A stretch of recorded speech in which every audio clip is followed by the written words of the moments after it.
Raise na yung inyong mga kamay, mga tatay. Okay, mga na.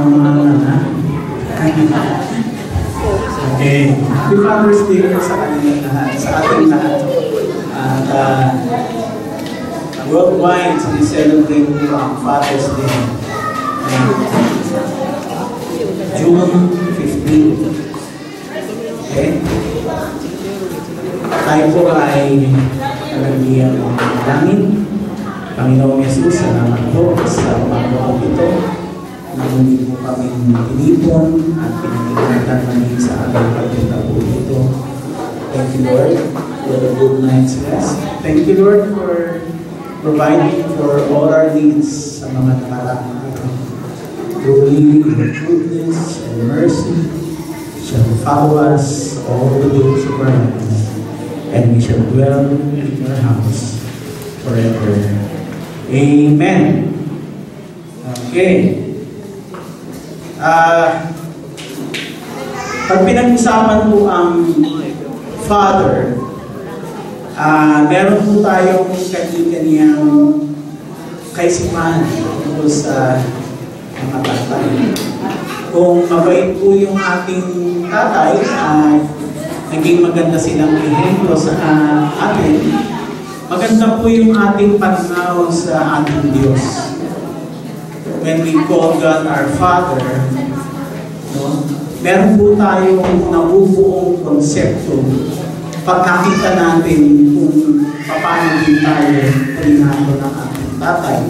Pero I realize na meron din mga problematic fathers na hindi na reflect yung kagandahang loob ng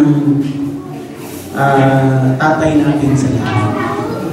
Pero I would like us to focus na kahit ganun pa man ang ating tatay natin dito sa lupa, we still have a very good Father in heaven. Okay? He is so gracious, He is so loving, and may nagtanong na isang bata. Pero itong batang ito ay wala siyang pandinig. Deaf-mute siya. So, paano may explain ang love ng Father, ang God the Father, dito sa batang ito? Meron isang gumawa ng mind at ipinakita niya doon sa bata kung gaano siya kamahal ng ating Ama sa langit.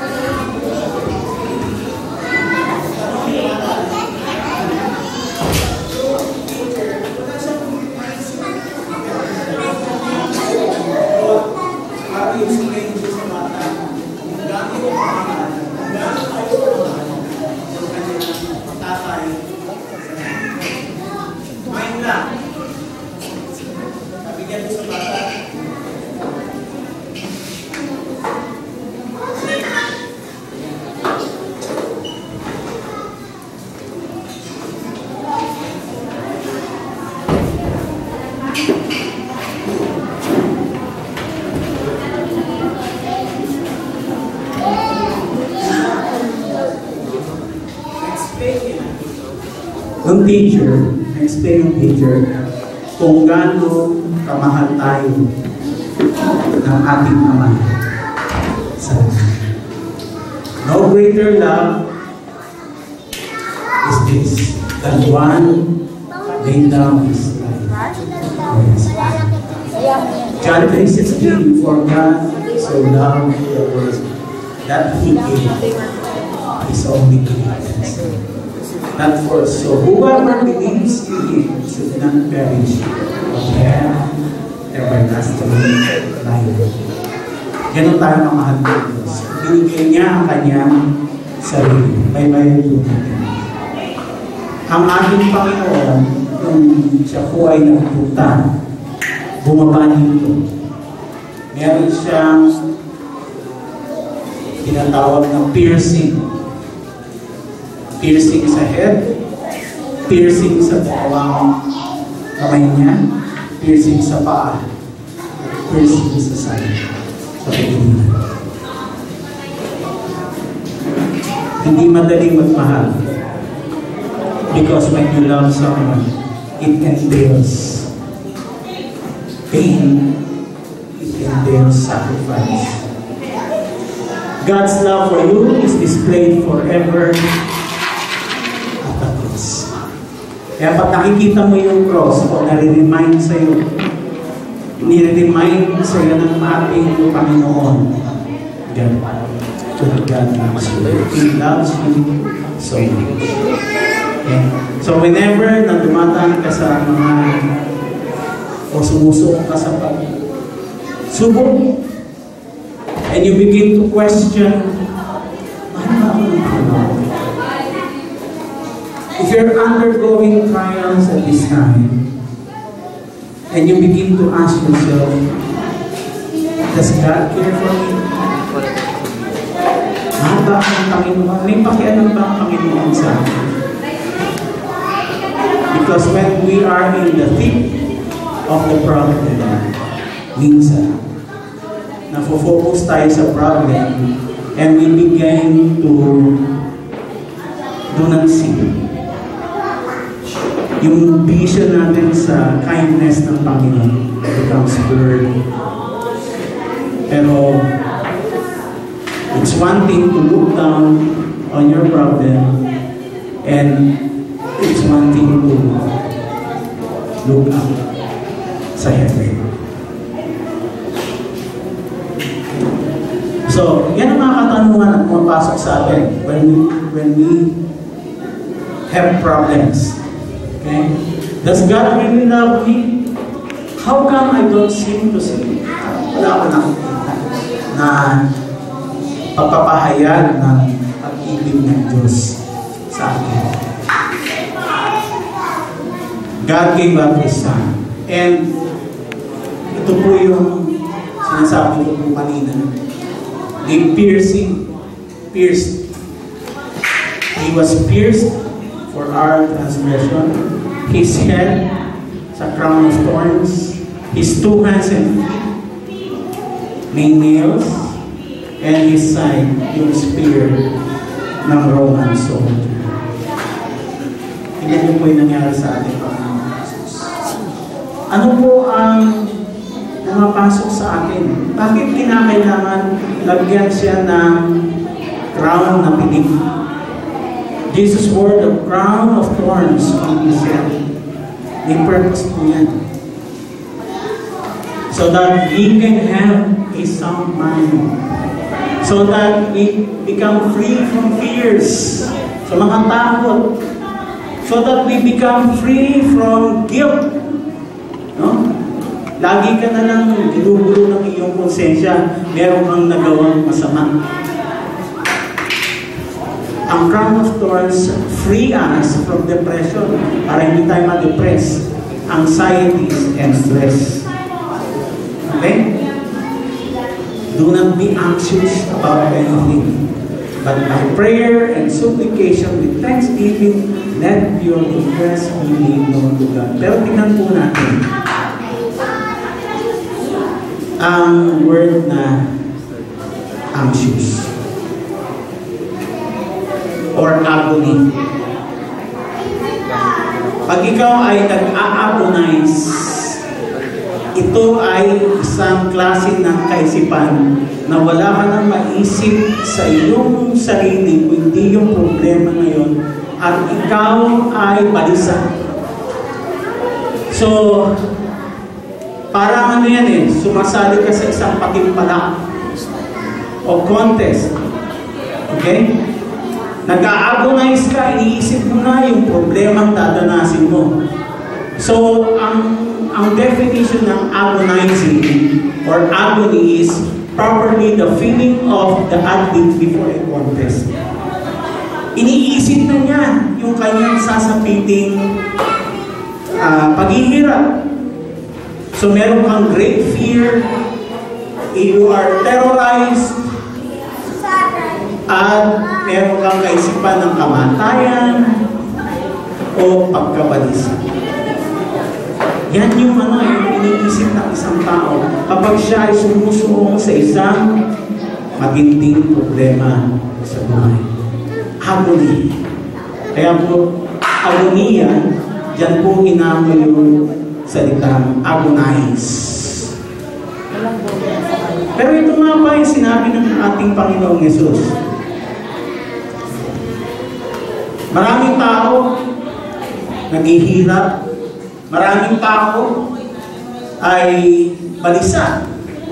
Kung saan nila kukunin yung kanilang kakanin, kung ano yung dadamitin nila, kung ano yung iunin nila. Sabi ng Panginoon, lahat yan, yung mga hentil, yung mga hindi Hudyo, iniisip yan. Yung mga tao sa mundo, yan parang yan iniisip. Saan siya kukuha ng kakanin? Saan siya kukuha ng inumin? Saan siya kukuha ng kanyang dadamitin? O, reminder nga pala, meron pang mga ilang pwedeng makuha doon na pagkain kung kayo po ay nangangailangan. Doon po sa likod, yung box na gold. Meron kayong miminahin doon. May ilang pang pwedeng pang sabaw. May ulam. Okay? So, feel free na pumunta po doon sa likod. Pero ang sikreto, sabi ng Panginoon, ito pala eh. Kung hindi tayo babagay sa mga hindi, sa mga tao sa mundo, ano ang sikreto? Para makamit natin ang mga bagay na inaasam-asam ng mga tao sa mundo. Ang susi po ay sa Matthew 6:33, "But seek His kingdom and His righteousness." Yung ibang tao, pag sinabing righteousness, yung sarili po niyang pagpupunyagi at pagiging mabuting tao o pagsunod sa kautusan ng Diyos, yun yung kanyang iniisip na righteousness. Pag gumagawa siya ng tama, he is righteous. Yun ang kanyang ordinarily na iniisip.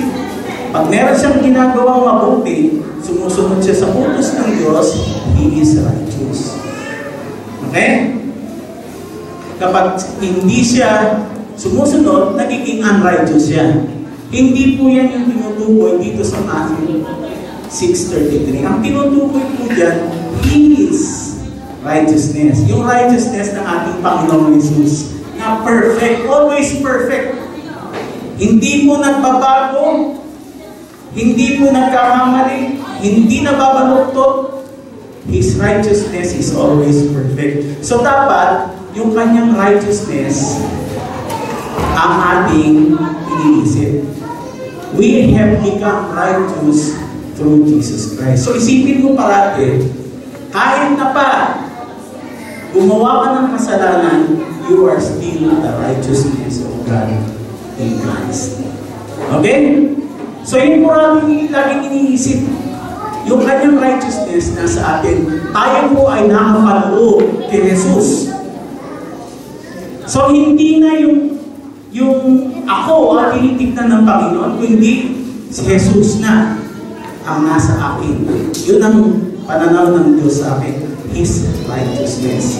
Marinaw po yan? Okay. Sabi niyan, 1 Peter 5:7, casting all your anxieties on Him because He cares for you. Sabi niyan, casting all. All. Sabi niyo po, all. All. Ano ibig sabihin ng all? Ha? Lahat. Wala kang iiwan. Okay? Wala kang iiwan. Pag sinabing cast all your cares upon Him, parang ganito po yan.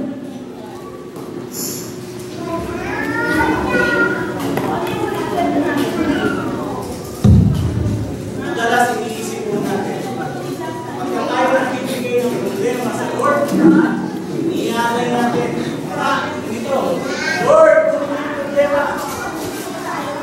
Kaya iniisip natin,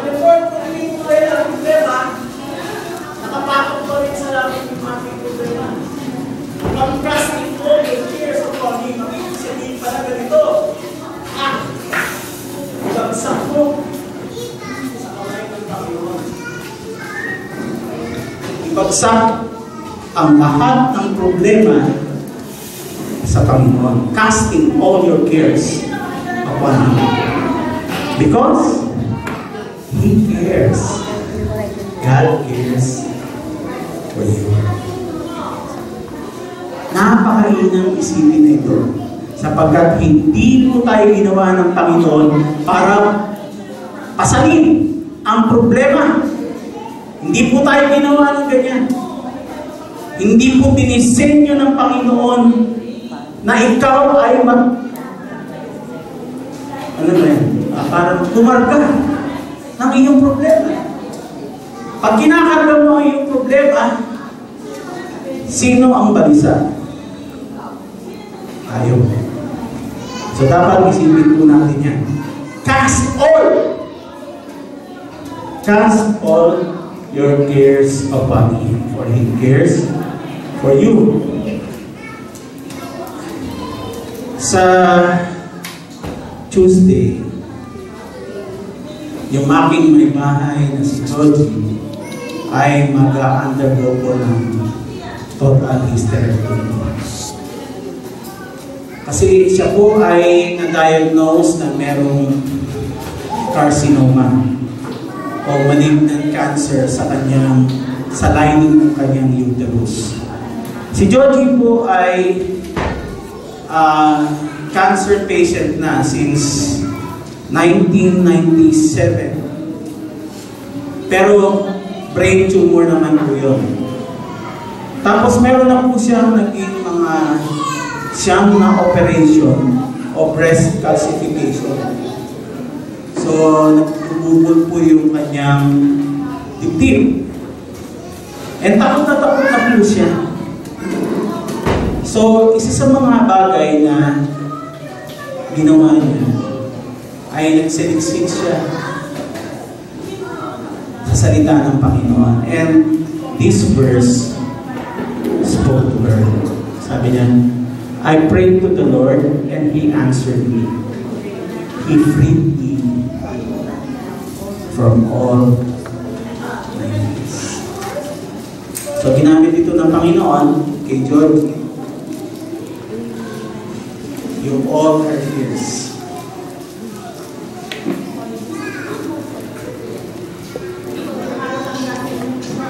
John 14:27, sabi po dyan, I am leaving you with a gift. Peace of mind and heart. Gift pala yun. Isa sa mga bagay na dapat natin tanggapin. You know, God is really a giver. Mas gusto niya, tumatanggap tayo sa Kanya kaysa tayo ang nagbibigay. Ang mundo, ang all religions will tell you kailangan mong magbigay sa Diyos. But true Christianity is about receiving from God. Because God has everything. Ano mabibigay ng tao sa mundo? Imperfect tayo. Wala tayong perfectong gawain na pwede niyang tanggapin. So ang Diyos, mas maganda sa Kanya, ang ating Ama, mas maganda sa Kanya, tumanggap tayo. At isa sa mga binibigay niya sa atin is the peace of mind and heart. Natanggap niyo na ba ito? Itong gift na ito. Kailangan natin tanggapin itong peace of mind and heart. And the peace I give is a gift the world cannot give. Hindi ito mabibigay ng mundo. Ang mamibigay ng mundo, panandalian lang, panandalian aliw. Pre, may problema ako. Samahan mo naman ako. Magbarilan tayo. Di ba? Mga patalagay dito. Kaya magbarilan muna tayo. Kumarihin ako. Pero actually, yung pag-inom, hindi solusyon eh. Yung pag-take ng drugs, hindi solusyon. Kasi panandalian lang inaalis, hindi mo naiisip, pero babalik at babalik na pala. The only way to face a problem is to face it. Harapin mo. Hindi mo pwedeng takasan. Pero ito po yung sinasabi ng Diyos sa atin. Kahit na pag-umawa ka ng kapalpakan sa buhay mo, humingi ka ng tulong sa akin, tutulungan mo na. Because ayaw ng Panginoon that our hearts be troubled. Ayaw niya na nagbubulugihanan tayo. Ayaw niya na nag-iisip tayo sa ating mga problema.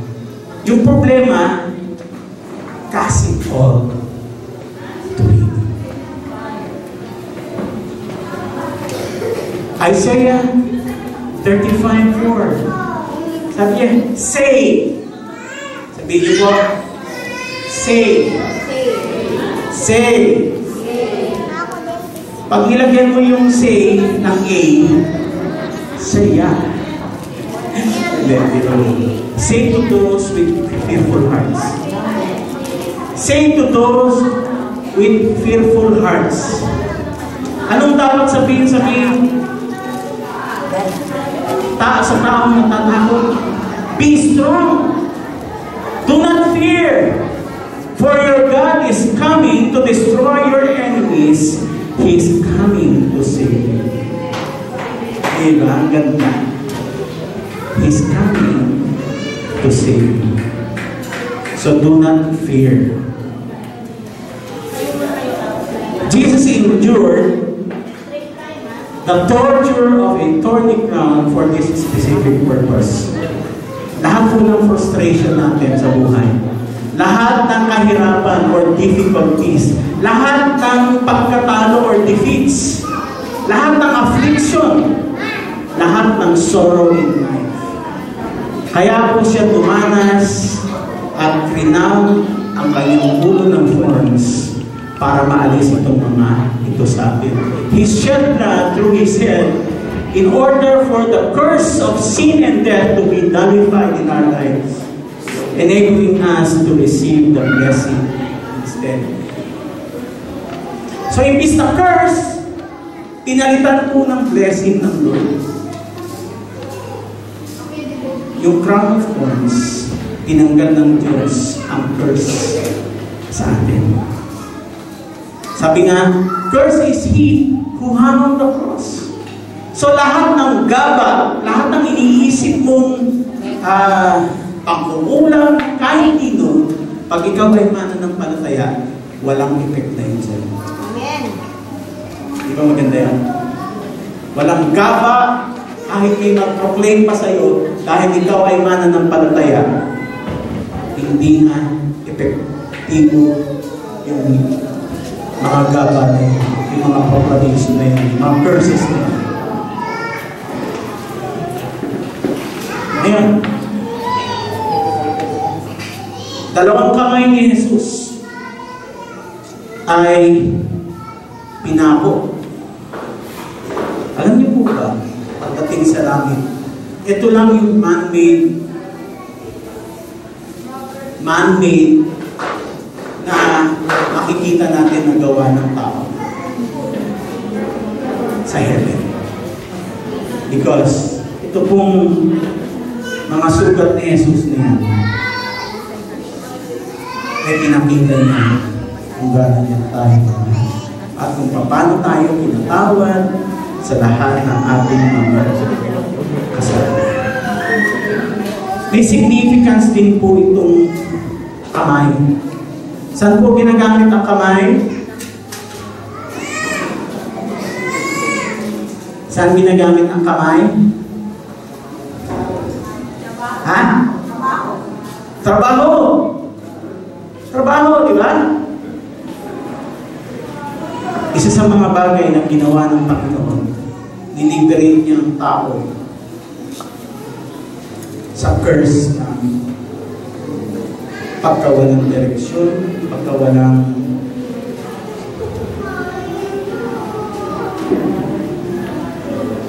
saysay sa ginagawa niya sa buhay.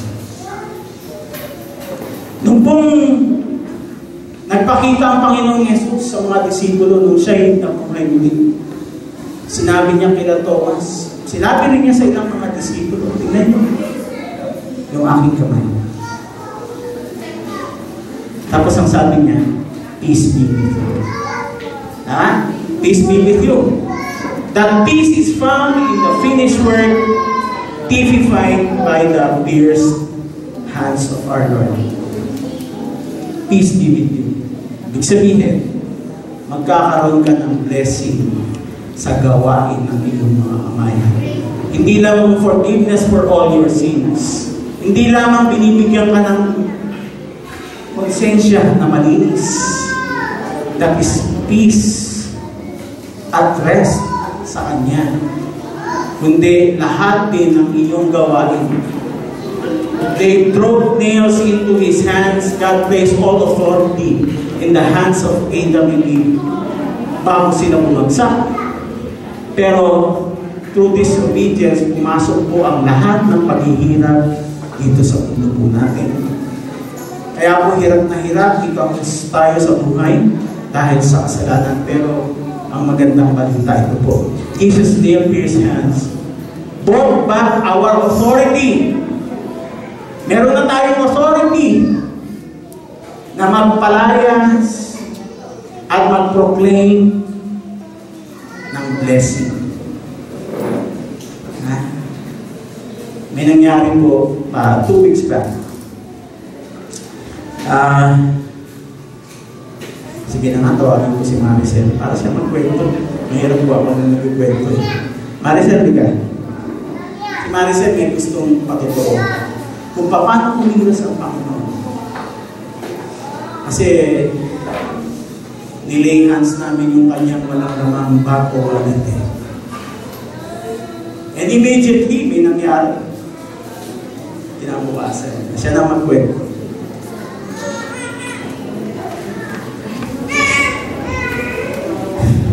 Magandang bago po sa inyo lahat. Nagpapasalamat ako kay Lord at gusto ko share sa inyo na talagang pag humingi ka at nag-pray ka kay Lord, hindi ka kahihindian, talagang ibibigay niya talaga ang para sa iyo. Kasi nagkataon na napadaan, matagal na hindi pumasyal sa amin si Pastor, tapos sabi ni Daddy, Pastor, sabi ko, akala ko nag-joke lang. Tapos pagpasok niya, sakto na makwentuhan kami na doon nila Joby. Tapos, na-share namin yung sabi, ito nga Pastor, wala kami. Mga empty yung mga wallet namin. Tapos sabi niya, sige, labas niyo, sabi niya. Pinag-pray niya. Tapos, kinabukasan, talagang hindi ka maniwala, pero talagang walang mga laman yung wallet namin. Tapos yung mga group sa akin ng himbag ko ng wallet ng wala lang, pinaglalabas namin. Tapos kinabukasan, open house namin sa Atachera kasi agent kami tatlo. So, pumunta kami doon na buti na lang may rice mill kami. So, yun yung kahit walang pera, nakarating kami doon. Kasi nagkataon din na mga time na yun, mahina rin yung shop namin, talagang walang kita.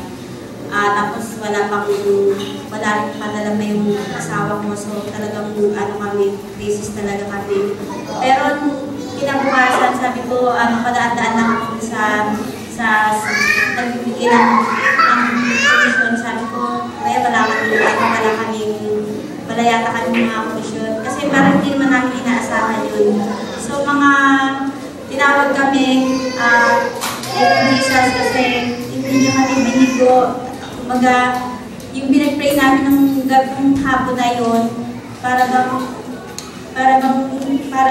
tuwa-tuwa naman kami ng kinabukasan, talagang linagyan niya ng laman yung mga wallet namin. Tapos isa pang bonus na parang hindi na nung hapon na yun, basta natin din namin inaaya sa church sabi natin. Pero nung kinasali yan, akala ko invite si Daddy para sumama sa amin. Hindi pala kung saan niya lang na sumama sa amin. Hindi man siya every Sunday sumasama sa amin. Pero alam namin na ulti-ulti lang din at makakasama na rin namin siya dito. Thank you, Jesus, kasi alam ko na lagi kang nandyan para sa amin. Alam ko na kahit kailan hindi ko kami pababayaan ng mga anak mo. Salamat po. Glory sa ating Panginoon, di ba? Napaka naman natin ng ating hindi siya ng kababayan. So, yan po yung sinasabi natin authority. We can command, we can pray. Kahit yung mga, diba, meron kayong problematic na anak, tigas ang ulo. Umalis na siya, pumasok sa eskwelahan, i-lay hands niyo po yung kanyang pilo. Saan siya natutulog? I-lay hands niyo. And i-declare niyo ang blessing ng Lord sa kanya. Meron po kayong asawa na bumabalik mo yung daan. Pwede niyo mag-pray. Saan siya nakahiga? In Jesus' name.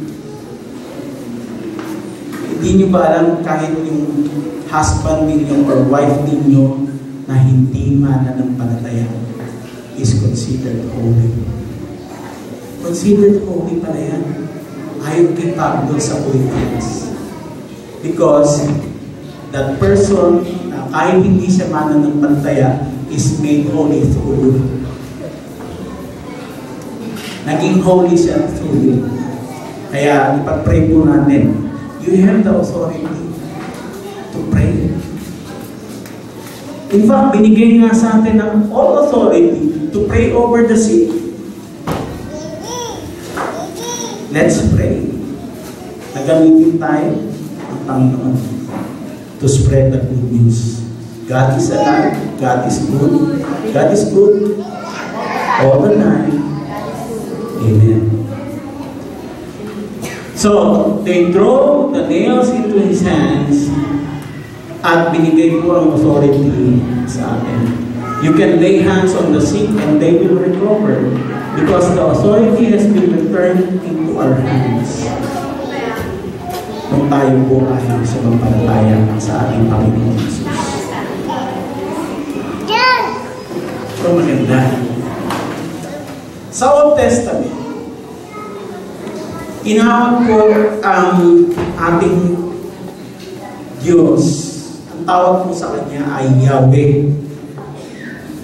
At ang basa po dito, hindi pa ganito. Pag ganito po ang Hebreo. Yod, He, Vav, He. Yahweh. Yahweh. Alam niyo po ba, sa bawat letter ng Hebrew, meron pong picture. Ang Yod, the first letter ng Yahweh o Yahweh, yung Yod, ay picture ng kamay. Open hand. It portrays the symbol of the entire hand or closed hand from the wrist to the fingertips. Yan ang Yod.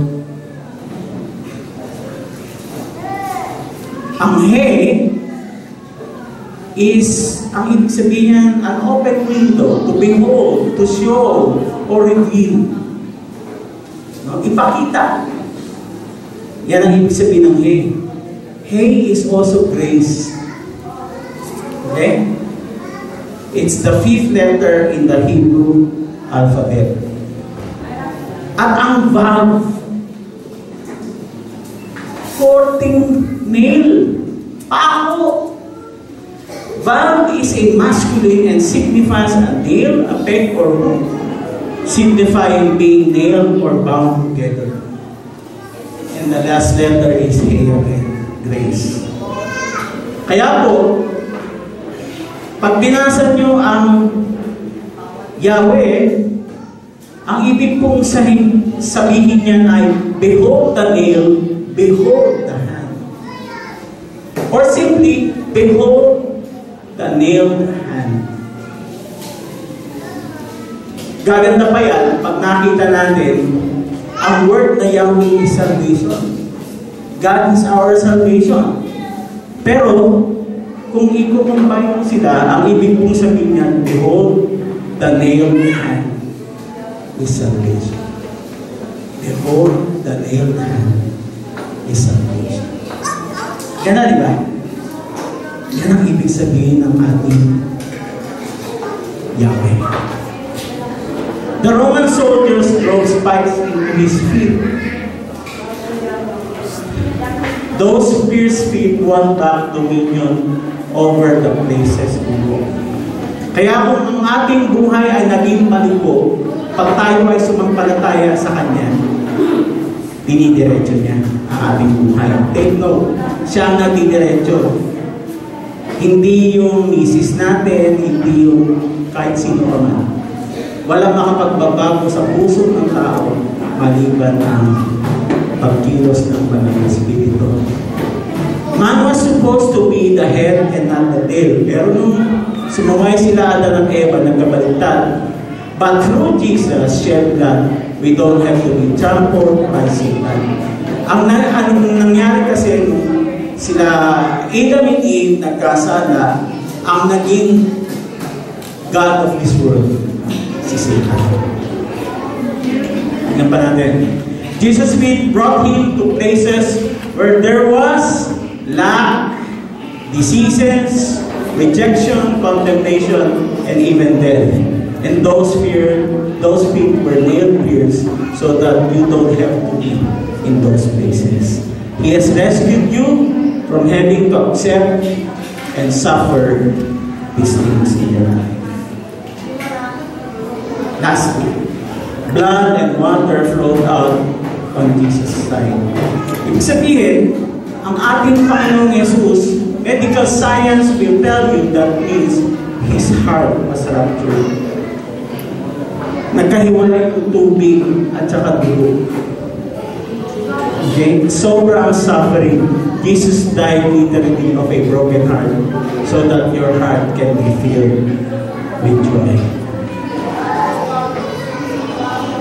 Sabi Isaiah 53:5, but He was pierced for our transgressions, He was crushed for our iniquities. The punishment that brought us peace was upon Him, and by His wounds we are healed. Jesus' pierced heart won back our joy. Jesus knows what it is to suffer a broken heart.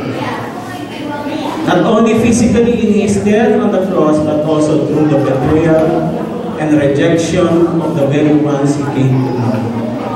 Ang bayang Israel, He came to the Jews, pero the Jews rejected Him. Many of those He had ministered to, sinabi, sinigaw nila, crucify. The only man-made things in heaven today are those scars sa katawan ng ating Panginoon. They will remain forever as tokens of His everlasting love and passion. So if God did not spare His Son, but delivered Him up for you, how will He not with Him also freely give you all the things that we need? Nalangin po. Panginoong Yesus, salamat po. You have proven your love. You have shown your love by dying on the cross for us. Thank you, Lord, when we look at the cross, nakikita po namin ang simbolo ng iyong pagmamahal. Kung paano ka naghihirap para hindi na kami maghihirap. Kung paano ka nabalisa para hindi na kami mabalisa. Kung paano mo ginawa ang lahat ng bagay para sa aming katuwiran. Para lahat kami na malungkot ay makatanggap ng iyong katuwiran. Hindi sa aming sarili, bagkus sa iyo lamang, Panginoong Yesus. Ibinabalik namin ang lahat ng papurit pasasalamat for the great things you have done in our lives. Praise be Jesus, our Lord, our Redeemer.